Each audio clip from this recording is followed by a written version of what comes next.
yesterday's class you learned about the different types of animal behavior and human behavior. Let us do an activity today and observe how these cockroaches are going to, where do they live, what type of environment they need, that we will discuss. So for that we have to take a cardboard box and we have to make it into 4 partitions using cardboard here, and we have to make holes to one cardboard so that light will enter, and all the 4 chambers we have to keep one very much dry, then the other one dark, then humid and light, and last one is said to be dark and humid. Is it clear to you? Humidity, how we can provide? We can keep in two chambers using cotton, and we'll make that cotton or wool moist by sprinkling water. Is it clear to you? So that what will happen means, one is kept very much dark and dry, other one is kept kept light and dry, then light and damp, and dark and damp. So I will write here.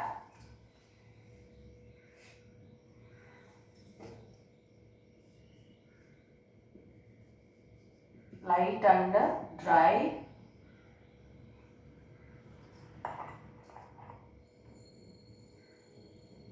moist and damp, moist and dark. This box, dark and dry condition we are going to keep, and here other one light and damp, light and damp. Is it clear to you? Light and damp. So now what will happen? So here we kept moist cotton, and here also moist cotton we are going to keep, and we make holes to light where it is going to be entering. Here light and damp. So we are going to keep dry cotton or wool. So we are going to leave some cockroaches here.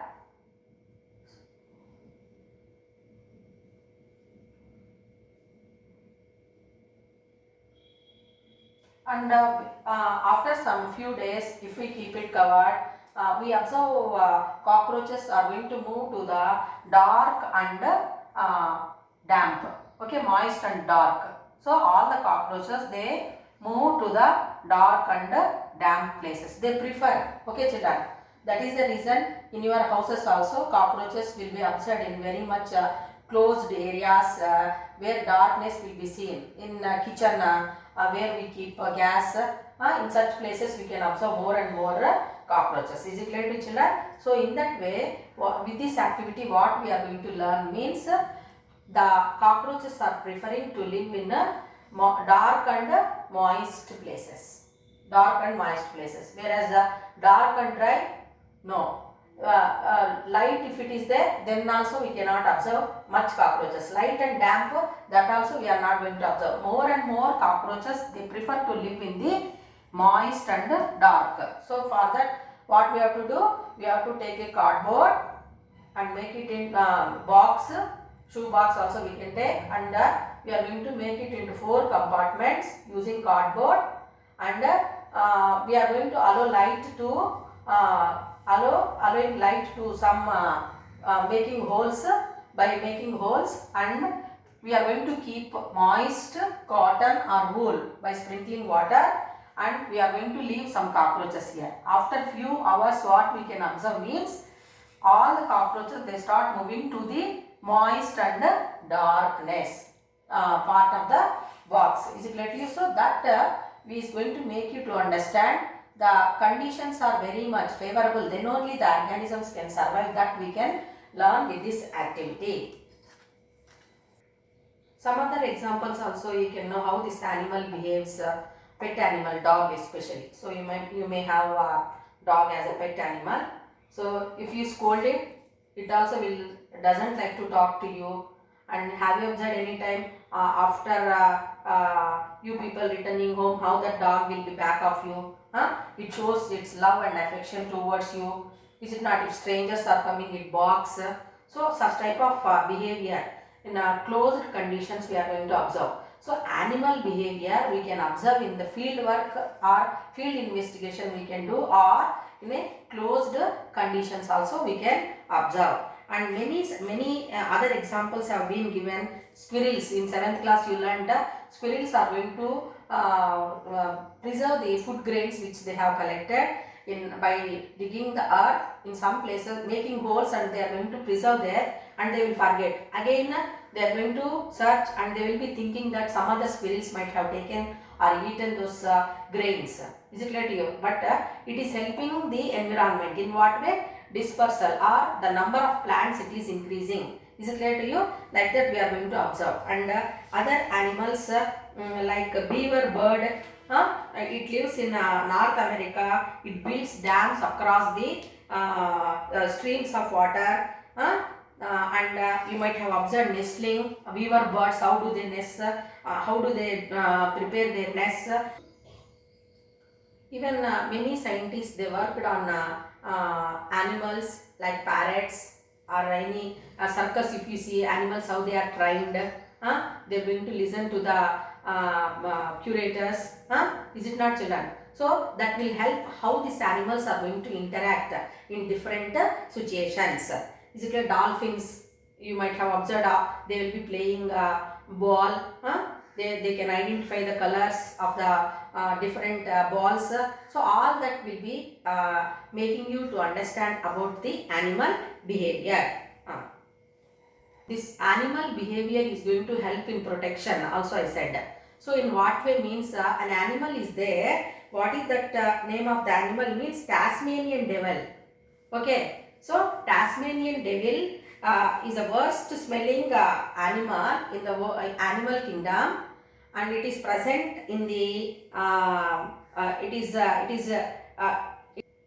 so Tasmanian devil is the worst smelling animal in the animal kingdom. It is going to release the chemicals from its body. In that way it is going to get protection from the predators. Like that, another animal is also there, that is bombardier beetle. It is producing foul smell, and that foul smell will not make other animals to come in close to it. So in that way it is getting protection. So these animals also behave like us in most of the time. And why do we need to learn the animal behavior? Means it helps in conserving biodiversity. If we study about animal behavior, it helps in conserving biodiversity. So about biodiversity you learnt in 8th class. So many animals are going to become extinct. Is it not, children? Some of them are in danger, like lions, tigers. If you take, they are in danger. Is it clear to you? So how they are going to be protected means, because we are going to learn about them, we are going to observe them, how they are going to move with other organisms, and we are going to study them, so that it will help in protecting, and we can make them to breed in an artificial, by using artificial methods, and so that we can conserve the biodiversity. Then, so in 1930s, so you learned that animal behavior, study of scientific study of animal behavior, which we call it as ethology. So it came into existence in 1930, because we have to conserve the biodiversity. The main aim of learning about animal behavior is to conserve biodiversity. Conserve, because each and every living organism in this world is having right to live. Is it clear to student? So we have to protect the nature.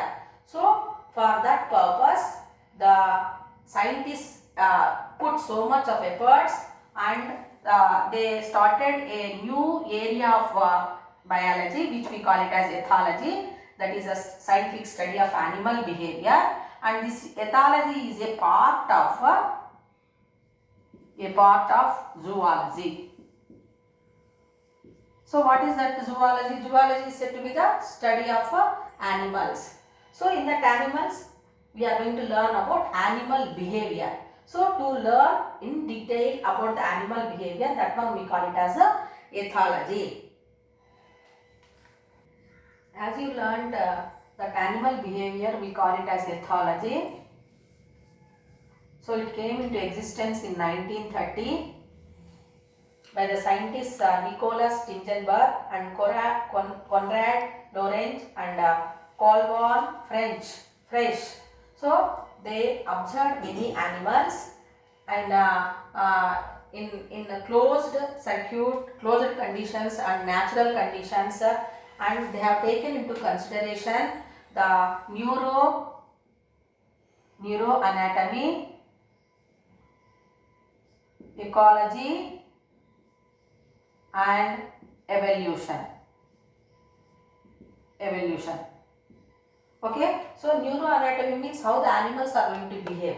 Okay, so they also have well defined nervous system.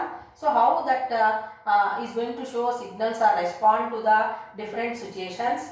And ecology means, you know, that where do they live, habitat, what is the mode of food collection, and how do they reproduce, how do they depend on other organisms. All that will be learned in a branch of biology called ecology. And evolution, so how the organisms are evolved from simple to complex organisms. Okay, so that work made by this new branch of science in association with this neuroanatomy, ecology and evolution. So this Nicholas Tingenberg and Konrad Lorenz and Carl von Frisch, so they got Nobel Prize. They got all of them got Nobel Prize. Nobel Prize in 1973. 1973, for their work they got a Nobel Prize. Is it clear to children? So why you are learning this animal behavior means it helps to study about the organisms in the natural habitat or in the clinical the laboratories, and it is going to help in the evolution of the organisms. Thank you.